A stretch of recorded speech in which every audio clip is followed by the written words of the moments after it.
कभी सोचा है कि हजारों मील दूर हो रही कोई घटना आपके किचन में रखे गैस सिलेंडर की कीमत कैसे तय कर सकती है? तो चलिए आज इसी छिपी हुई कड़ी को समझते हैं और देखते हैं कि ये सब आपस में कैसे जुड़ा हुआ है।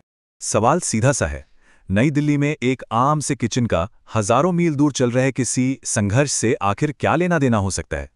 ये कनेक्शन शायद उससे कहीं ज्यादा गहरा और सीधा है जितना हम सोच भी सकते हैं। और देखिए, ये सिर्फ कोई थियरी वाली बात नहीं है। ये आंकड़ा भारत के 30 करोड़ से ज्यादा परिवारों की कहानी है। मतलब इतने सारे परिवार जिनकी रोजमर्रा की जिंदगी सीधे सीधे कुकिंग गैस की कीमत और उसकी सप्लाई पर टिकी है। ये एक बहुत बहुत बड़ा पैमाना है। तो ये पूरी कहानी शुरू कहां से होती है? ये शुरू होती है एक संकट से। एक ऐसा संकट जो भारत के करोड़ों किचन में धीरे धीरे पक रहा है। सबसे पहले चलिए समझते हैं कि जमीन पर असल में हो क्या रहा है। तो इस कहानी का जो मेन कैरेक्टर है वो है एलपीजी, यानी लिक्विफाइड पेट्रोलियम गैस। भारत के 30 करोड़ से भी ज्यादा घरों में इसी से खाना पकता है। सरकार की उज्ज्वला योजना जैसी स्कीम्स की वजह से इसने लकड़ी और कोयले जैसे पुराने तरीकों की जगह ले ली है, जिससे सेहत और पर्यावरण दोनों को ही फायदा पहुंचा है। लेकिन जमीनी हकीकत थोड़ी चिंताजनक है। सोचिए, गैस सिलेंडर के लिए 20 से 25 दिन इंतजार करना पड़ रहा है। कीमतें ₹1000 के आंकड़े को छूने को तैयार हैं। इसका असर सिर्फ घरों पर नहीं, बल्कि रेस्टोरेंट्स, छोटे मोटे ढाबों सब पर पड़ रहा है। और जब सप्लाई की कमी का डर होता है तो क्या होता है? लोग घबराकर सिलेंडर जमा करने लगते हैं। तो सवाल वही है, आखिर ये सब हो क्यों रहा है? इसका पहला बड़ा सुराग हमें भारत की गलियों से निकालकर दुनिया के नक्शे पर ले जाता है। चलिए इस कनेक्शन को थोड़ा और करीब से देखते हैं। और यहीं पर एक बहुत जरूरी बात सामने आती है, जो शायद बहुत लोगों को पता भी नहीं होगी। भारत अपनी जरूरत का 60% से भी ज्यादा एलपीजी बाहर से, मतलब दूसरे देशों से खरीदता है। बस यही वो एक पॉइंट है जो भारत को ग्लोबल मार्केट की हर हलचल के लिए इतना वल्नरेबल बना देता है। 60%, ये कोई छोटा मोटा आंकड़ा नहीं है। इसका मतलब है कि देश में इस्तेमाल होने वाले हर 10 सिलेंडर में से 6 बाहर से आ रहे हैं।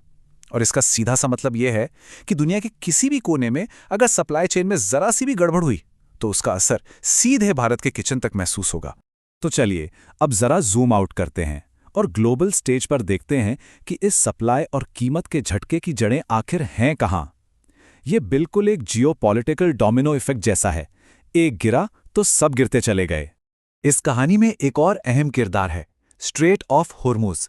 ये फारस की खाड़ी को खुले समंदर से जोड़ने वाला एक तंग सा समुद्री रास्ता है। और कमाल की बात यह है कि दुनिया की करीब 20% तेल और गैस की सप्लाई यहीं से गुजरती है। मतलब ये ग्लोबल एनर्जी के लिए एक सुपर क्रिटिकल रास्ता है। और अब देखिए कि ये डोमिनो इफेक्ट काम कैसे करता है। स्टेप 1, मिडिल ईस्ट में तनाव बढ़ता है। स्टेप 2, वहां से गुजरने वाले शिपिंग के रास्ते खतरनाक हो जाते हैं। स्टेप 3, ग्लोबल एलपीजी की सप्लाई घट जाती है। स्टेप 4, जाहिर है इंटरनेशनल मार्केट में कीमतें बढ़ जाती हैं। फिर भारत जैसे देश जो इंपोर्ट पर निर्भर हैं, उन्हें ज्यादा पैसे देने पड़ते हैं। और आखिर में ये सारा बोझ पहुंचता है आम आदमी के किचन तक, महंगे गैस सिलेंडर के रूप में। तो ठीक है, प्रॉब्लम तो समझ आ गई, लेकिन अब इससे निपटने के लिए किया क्या जा रहा है? यहां पर हमें दो तरह की चीजें देखने को मिलती हैं। एक जो फौरन उठाए गए कदम हैं और दूसरे जो लंबे समय के प्लान हैं। सरकार ने जो फौरन कदम उठाए हैं वो एक तरह से फायर फाइटिंग जैसे हैं। मतलब कहीं आग लगी है तो उसे तुरंत बुझाना। ये जरूरी भी है, लेकिन ये संकट को सिर्फ कंट्रोल करने के लिए है, जड़ से खत्म करने के लिए नहीं। तो क्या क्या किया गया? पहला, देश की रिफाइनरियों से कहा गया कि भाई अपना एलपीजी प्रोडक्शन बढ़ाओ। दूसरा, पैनिक बाइंग रोकने के लिए बुकिंग में थोड़ा गैप मैनेज किया गया। तीसरा, सिर्फ मिडिल ईस्ट पर डिपेंडेंट न रहकर अमेरिका और कनाडा जैसे नए सप्लायर्स को भी देखा जा रहा है। और हाँ, जो गरीब परिवार हैं उनके लिए सब्सिडी को जारी रखा गया है। और ये इस पूरी कहानी का सबसे अहम हिस्सा है। यहाँ हमें एनर्जी सिक्योरिटी के दो रास्ते साफ साफ दिखते हैं। एक तरफ है फौरी इलाज, प्रोडक्शन बढ़ा दो, नए सप्लायर्स ढूंढ लो।